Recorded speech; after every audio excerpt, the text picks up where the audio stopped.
Hey, how's it going, guys? This is Benjamin Mena with the next episode of the Elite Recruiter Podcast. Today, I am actually excited about welcoming Aaron Opalewski onto the podcast. He has had over $150 million in sales in the staffing industry, and definitely excited to share his story with you guys. So, Aaron, here you go. Hey Ben, thanks for having me on. I'm excited to be on and have become a fan of the podcast.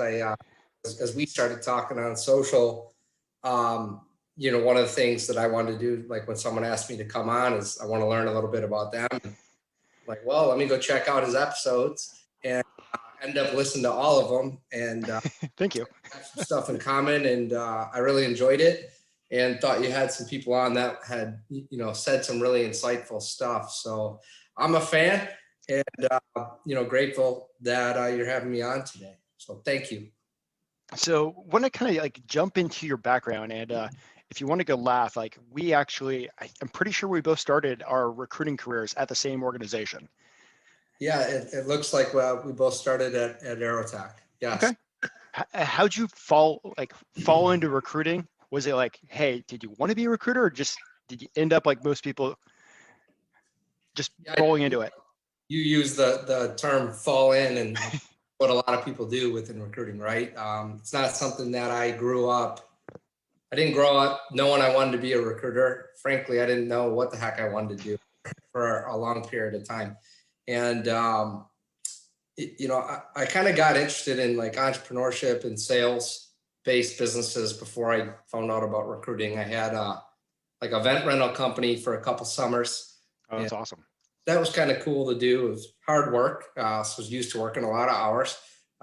Would shop after working 20-hour days. And so that was fun at 18, 19, that was fine. And was trying to pay for college and got into personal training. And, that was something where I could go to school, set my own schedule, and wasn't, making an hourly amount of money, right? I was getting paid somewhat based off performance, how many sessions I'm doing, et cetera. And that's what ultimately led me to recruiting. I was training someone within the industry. They were director at Aerotech out of Michigan here. And as I got to know that person, I didn't really know they were recruiting me at the moment, but they started asking me about, some of my goals and what I wanted to do in life and all this kind of stuff. And, at that age, you think you have it figured out. I knew I wanted to go into business, and I really enjoyed training, but I didn't want to do it forever. Which is why I was going to school. I figured I'd have to wait till I was done with school to get like a professional job, right? But so we got to know each other more. He offered me an interview, and I knew absolutely nothing about recruiting at the moment, but I had developed a little bit of a relationship with that person. Had some trust built up in them, and just kind of looked at the career that they had built for themselves. And I was, I was interested, right? I thought it looked great. And, it turned out that initial relationship led to getting a job there. It helped me get a foot in the door with an interview. I started before, at that time, I think they're doing it differently now. I don't really know, but at that time I started before I had a degree. Most people, at least in my office, had a 4-year degree. And so I definitely felt like I didn't want to let that person down. I had something to prove. I'm already a competitive person. And, when I started in recruiting, took a pay cut from what I was doing. So I was like, man, it was a jump at the time, but I was like, man, I can't let this person down that's sticking their neck out for me. And here I am, 13 and a half years later, still doing recruiting. I've told so many people over the years that Aerotech is, an incredible place as a company, and also an incredible training ground too. What's your thoughts on some of those early days, like learning the recruiting business? I absolutely love my time at Aerotech. When people ask me this question, or, how'd you get into business for yourself or whatever, I had no plans of ever leaving Aerotech. As I got into the mix of working there, I told myself, and I probably told other people too, like, I'm going to be the CEO of this place, something And, God had different plans. But that was my intention. And I absolutely loved my time there. I learned so much. I'm very grateful to all of the people that mentored me, while I was there. I was only there for about 18 months. But I just learned a ton, extremely grateful for that time. And, while I was there, I had no intentions of ever leaving, or I wasn't like planning to do my own thing. That just kind of all fell into place as things happened with Aerotech. And I left in 2009. Okay. They'd done a pretty big layoff, and I think they consolidated 4 or 5 offices. But I mean, it was an impactful day in my life. They brought in everybody from these offices, and they laid off like over 100 people in a day. And I'm sure Wow. it's tough for all the people that had to make those decisions. And I stayed, but they had demoted me. I'd only been in sales like 6 months, and I got demoted back to recruiting. And I was not happy about that at the time. And I look at it differently now. But I won't use the Aerotech terminology, but you're familiar with production is number one, and or a big part of it, right? And everyone can see numbers, and my production was good. I think I had 2 new accounts the week that I got demoted, and I'm like, man, like I'm like going through the report. Why am I getting demoted when I'm ahead of in commissions of I'm rattling off people? So Hmm. sure I wasn't the easiest person to talk to about that, because that was hard for me to take. But things don't happen to you, they happen for you. And ultimately, it's, even though I was frustrated at the time, it turned out to be a really good thing. And I think the person that had to make those decisions on consolidating, you consolidate 4 offices, they demoted a bunch of directors, and I think that person did the best they could in like a 60-day time frame of that happening. I'm like, dude, you kind of just got to go with who you know. There's no way you can get to know 150 to 200 people in a 60-day window. And so I have a total different perspective on that than I did. So Now. going from there, do you want to jump into your move into S&A solutions, or just jump into or kind of segue into your current company now, Spark Talent Acquisition? Yeah, I mean, my first company, after we had left Aerotech, we started doing industrial staffing, Okay. and learned a lot, from it was a great experience too.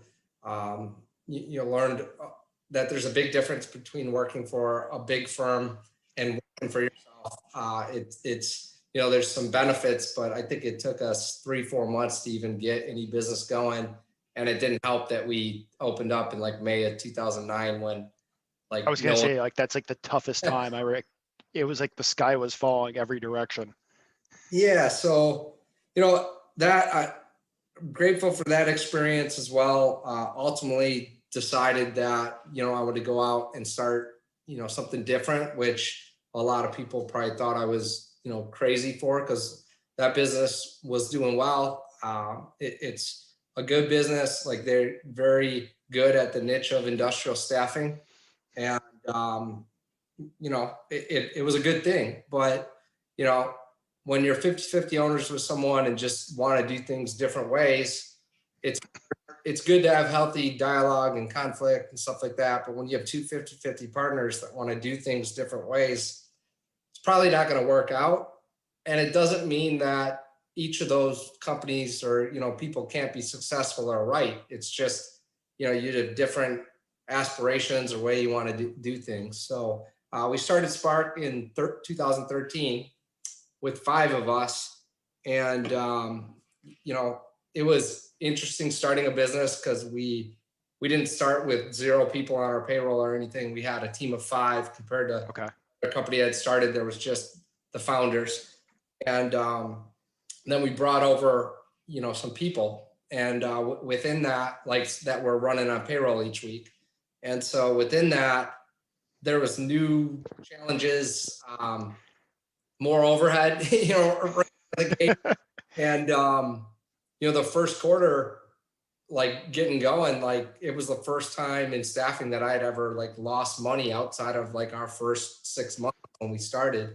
And it was a little scary, but you know, you rely on the fundamentals of what you do. And like we stuck to it and we turned around and we grew from our first payroll to the end of the year. We've grown 800% by the end of the first year. Oh, that's phenomenal. So you guys said you started with 5 people. Like, how big are you guys now? And that's just what, 5, 6 years ago? Yeah, so we've had up to 51 team members internally. We employ a couple thousand each year. You know, our big objective this year is to get to the 3,000 mark. That we like to associate that. We call it creating opportunities. Like, I mean, what we do, we place people at all different levels, right? But as I'm sure you've been in the industry long enough, you might place someone and now you hear that they're running their own business or running a division or a company, or like, you know, you see that kind of, after you've been doing it for a while, you get to see the long-term impact that you can make, that I think first year, second year recruiter you don't fully understand that, right? And so, you know, we're focused on putting people in better situations than they're currently in. That means different things for different people. But we look at each job that you know, we put someone into as an opportunity created. So Kind of a, this year is to to do jump 3,000. into like this year's to do 3,000. Yeah, that's the goal. Question for you: last year, like, how did you guys handle the craziness of COVID-19 over the last year? It was, you know, it's a testament to our team. We have a great team. We have a great operational like core team that isn't focused on production based recruiting or selling, right? And we were able to, I mean, at the time, I think we had 8 office locations across the country, offices. And we've cut that down to 4 over the last year, which I like the way our ops team set up those offices because we had negotiated some good stuff within our leases. But within a week time frame, we went from doing everything physically on site to we turned everything on digitally. Like, and we had it all set up within a week time frame. And that's incredible. Yeah, and honestly, like without like our operations team who push me, you know, they're pushing me the 2 years before that to set some things up, and we invested a good amount of money in things that like I probably didn't hold as much value in at the time. But because they pushed, you know, me on that, we ultimately did that. We were set up, like it was still hard work, but within a 2-day span, we completely moved from all physical meetings, stand-up meetings, which I'm sure you're familiar with, to doing everything digital. All of the team member meetings were together instead of apart. All the candidates from every state across the country, it was all, you know, we could see everything much better. And we've stuck with that since. So we completely changed how we do meetings, how we communicate with each other within a week. And we continue to make adjustments since, right? But just couldn't be more impressed with how our team pulled that off and then worked together over, you know, the first few months of COVID, because April and May were, you didn't know exactly.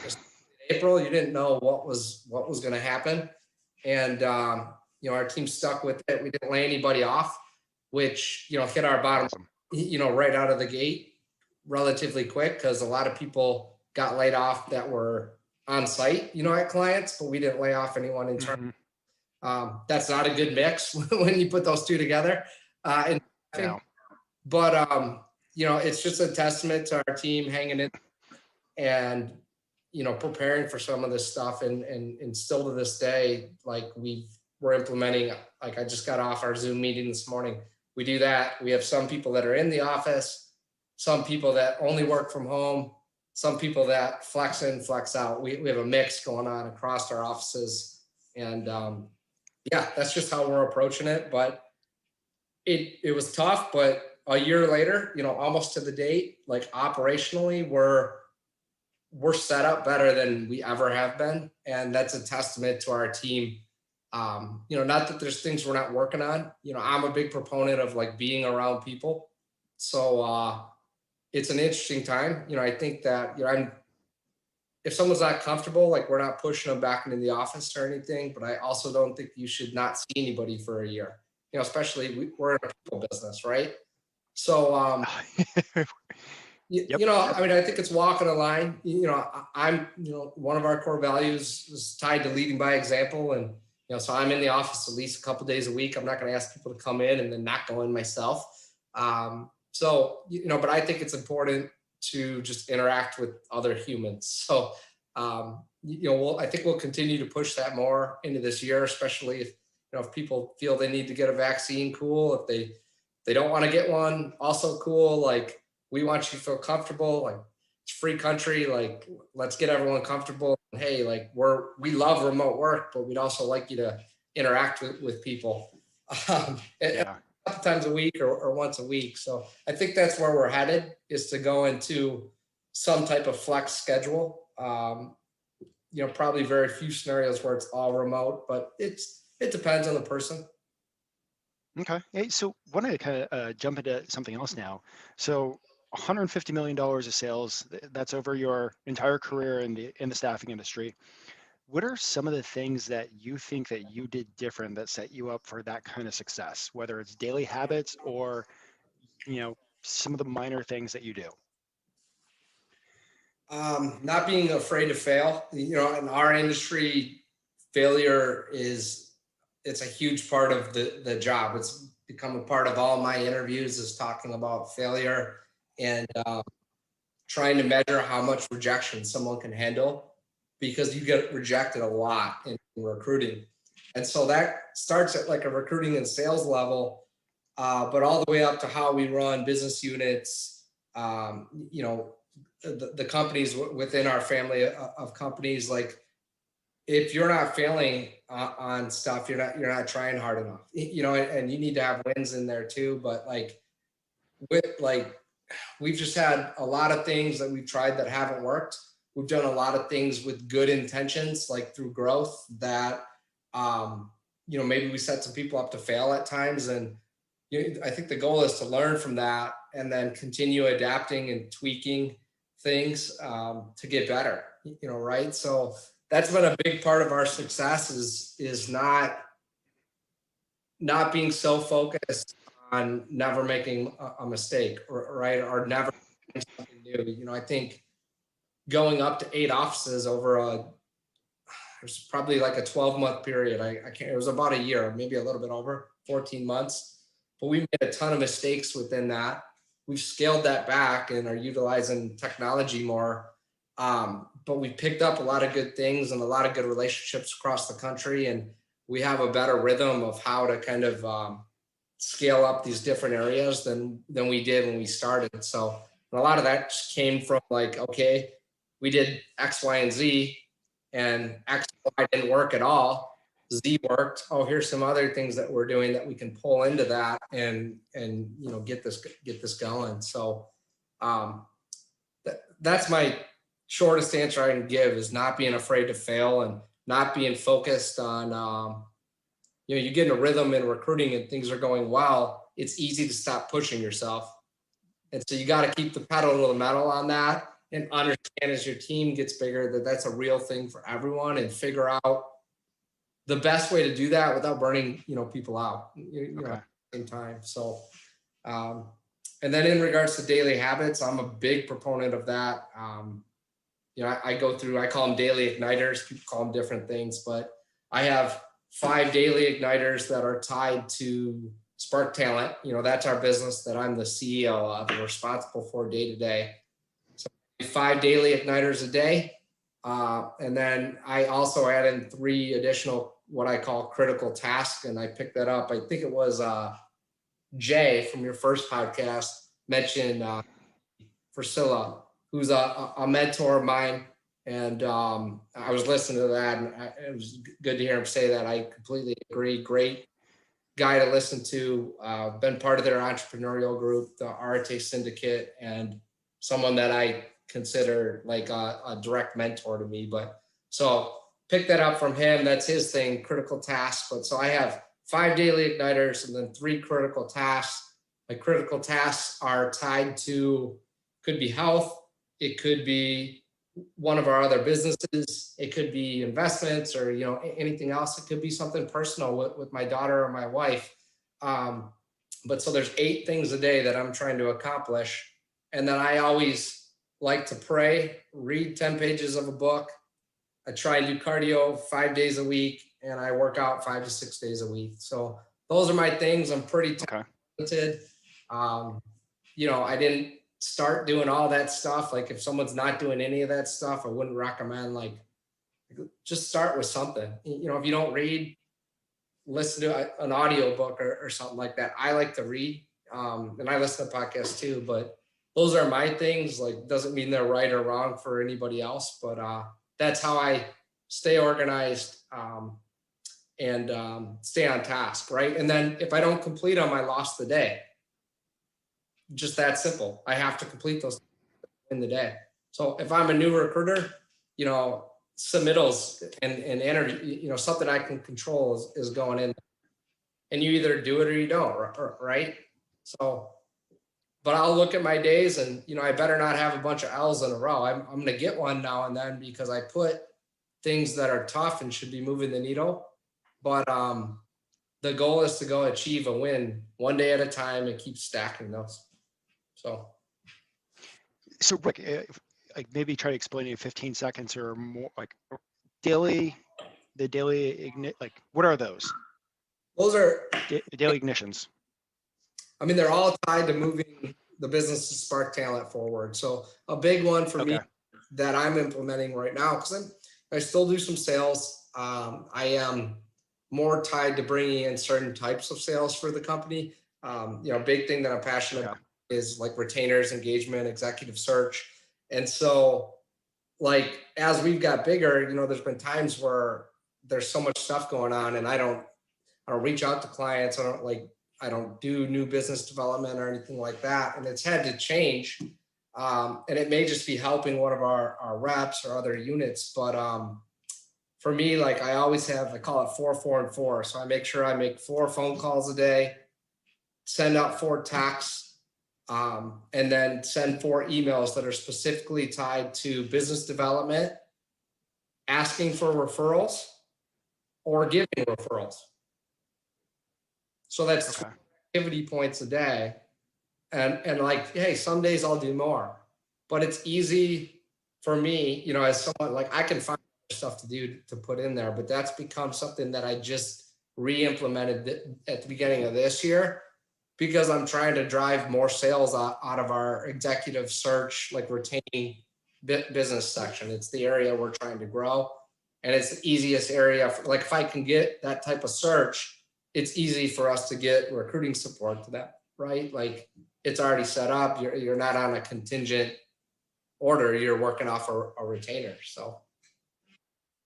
Yeah, I think you actually like hit the nail on the head for a lot of people, a lot of recruiters. It's so easy to get lost in the business of recruiting that you forget to do some of the basic, the habit of some of the basics to keep the business going day in and day out. Yep. So, okay. Curious. I know you talked real quick a little bit earlier about the goal of 3,000 contractors this year. Like, huge growth from, you said, about 1,000. So big shoes to fill. What are Spark Talent and your goals going for the next year, 5 years, and maybe 10 years down the road? Like, where do you see? Where's the trajectory? Yeah, I mean, we're definitely focused on that 3,000 opportunity, count for this year. We like to call, like, we try and this is still something we work on with our own team, but we try and call everyone team members, whether they be an internal team member or external. Like, that's just something we're passionate about, is trying to treat everyone. Awesome. We're all people, right? So it's just something that we're passionate about. And last year, we did just under 2,500 opportunities last year. So we're looking at a decent jump at 500 more this year. I think it's more about the style of those opportunities that we're going after, which is like the additions that we're trying to make. Some of it is more volume based, but for the most part, we're trying to grow our retained search, technical staffing, which would include like Okay. product engineering, and then like IT, type positions. And it ties into what we want to do, what's kind of next on the horizon. So in January, we started a niche staffing company that's a subsidiary of Spark Talent. It's called Spark Packaging, and they are specifically niche within the packaging, printing, and converting space. So Okay. we're able to take some of the business that we had that, we do all kinds of different industries at Spark Talent. I mean, there's some we don't do, but we are in a lot of different buckets. That's one we were in. But I do some business consulting on the side, specifically for other recruiting people. I've done it for other business owners too. I only like to do 2 or 3 at a time. And I just feel like, I know some stuff about business, but where I can really make an impact on that is within someone's recruiting business. So I'm much more comfortable giving advice there, because I have some other, and I'm learning and going to, like, I don't like coaching on stuff where I don't feel like I've achieved, right? And within recruiting, that swim lane, I'm very comfortable with that. So within that, it wasn't expected to happen this way, but one of the people that I was coaching and working with was running a boutique packaging, firm. They're experts in that. They sold in the packaging industry for 10 years prior. And they had brought someone else on that had also been involved in that industry for 10 years and was really impressed. I worked with them all last year, impressed with them, felt like we were aligned from a cultural standpoint. And it wasn't by design, but it just came up like through our conversations that, we decided we're going to create a new company and come up with Spark Packaging so they would focus on all that niche business for us. So I wasn't expecting that, to go that way, but, I think what I do know is like our big vision was to have 7 companies. We think that's what we're going to have. Believe that one of those is going to be executive search. And we're already doing a lot of that, but we'd like to break it off into its own company at some point. Same thing with IT. And, a couple other ideas too. I think what you learn about planning is sometimes you fall into stuff. And this is an example of that. Like, if you asked me a year ago, hey, are you going to have a niche packaging recruiting company? I'd say, no, we already do, like, we just that, like, but it's just happened, right? Like, and, it's just, you get to know people, and we were aligned, and it just made sense. And we've been able to start to transition some more business to that group. I mean, they do a great job on their own, but they have access now to our operations team, our executive team. And we believe, they're a part of our mission of creating that 3,000, for the year. And ultimately, long term, we want to get to 100,000 annually that we're creating. So they're a part of that. I think that's what's on the horizon for us, is that we'll continue to add more companies as well as grow those businesses. And, I'm always on the lookout, even though I'm not like actively recruiting or trying to force something at this point.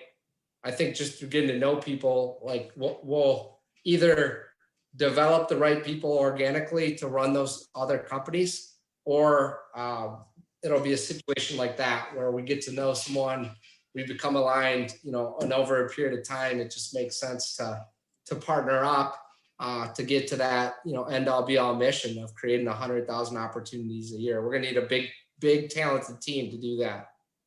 So big team, a lot of leaders. Big team, a lot of leaders. And, I love this industry because I think you can come from any background and be successful if you want to. And so I'm passionate about growing people within the industry and developing people from the ground up, or, from wherever background they might come from. It's a passion of mine. I'm passionate about growing what I'll call the entrepreneur, which is someone that's kind of like growing with inside a business. And I'm becoming more and more passionate about helping other entrepreneurs grow as well.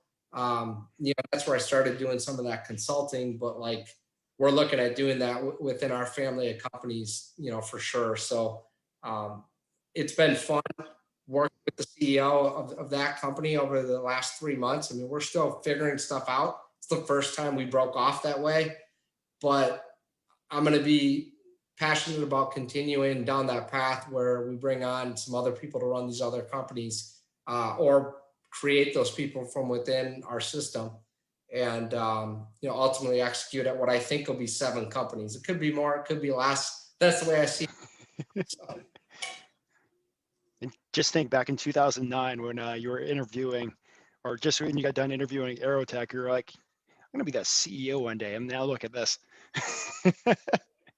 yeah, it's I don't. The industry's been great to me, and I didn't ever have this like master plan to like. I mean, some of this stuff just it continues to evolve, right? And I mean, I'm learning every day. I make mistakes every day. We have a lot of stuff that we do right. We have just as many things that we do wrong, or we need to do better, right? So it's a constant pursuit of just getting better. So 2 more questions for you. I know the world has changed a little bit since 2009 when you first started off. What would you tell a brand new recruiter in this space, how to be successful? I would really focus in on what we talked about earlier on making sure that not that they like rejection, but they understand and embrace that it's a part of becoming better, and that each rejection or failure you have, you have a candidate that gets an offer and you've been working on it. Like let's say you had 5 other people in the mix. You finally get that person, and then, they don't accept, or they accept and they don't show up or whatever. Like, it's hard to do this in the moment, but as those things happen to you, being able to step back and say like, okay, what can I learn from this? How do I get better? What within this process could I control? And there are situations where there's some things you can't control, or where things just don't go your way.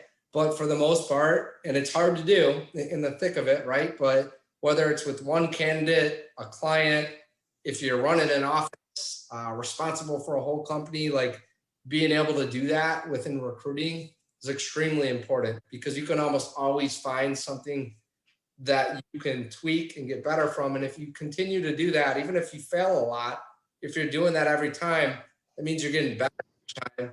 And eventually, with the right amount of good activity, I'll preface it that way, with the right amount of good activity, you will turn that around and your success will compound. And you'll realize that in recruiting, it might not always feel like it, but if you take that approach, you're ultimately you're in control of if you succeed or not, if you take that approach.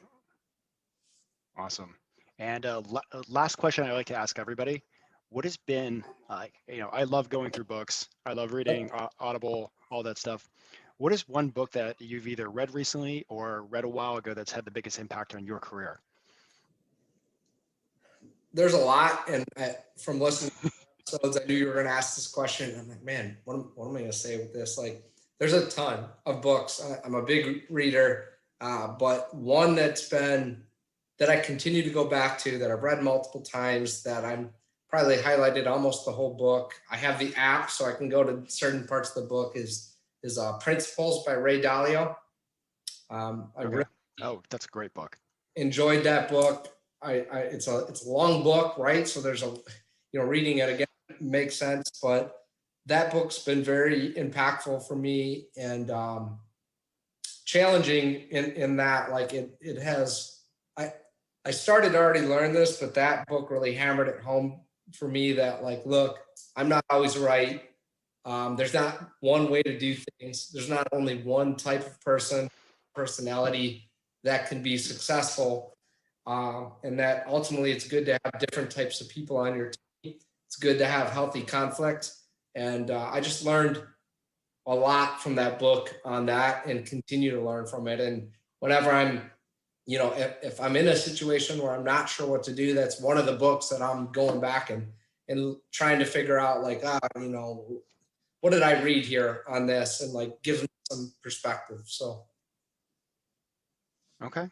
Well, Aaron, thank you for joining us on the Elite Recruiter podcast. Excited to share the story. Excited about the other people listening to you and the impact that it's going to make. Would you like to say any last words to the listeners?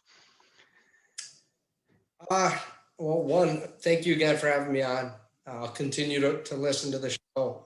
I'm a fan of what you're doing and excited to get to know you better. Hopefully, we continue to talk and can form a new friendship here. But I would say if you're in the space, or it doesn't really matter what space you're in, but if you're in the recruiting space, focus on doing things that are going to push your business forward and compound your effort. So understand that one day doesn't define your career.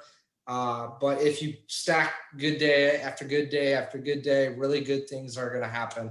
And within that, it's okay if you fail. It's gonna happen, and you can learn from it. So that would be my advice for anyone in recruiting.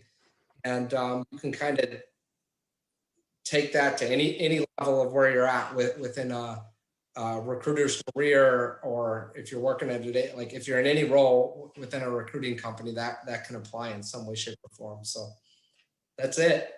Awesome. Well, Aaron, thank you for joining us. I look forward to speaking with you again. This has been awesome. Yeah, Ben. Thank you. Have a good day.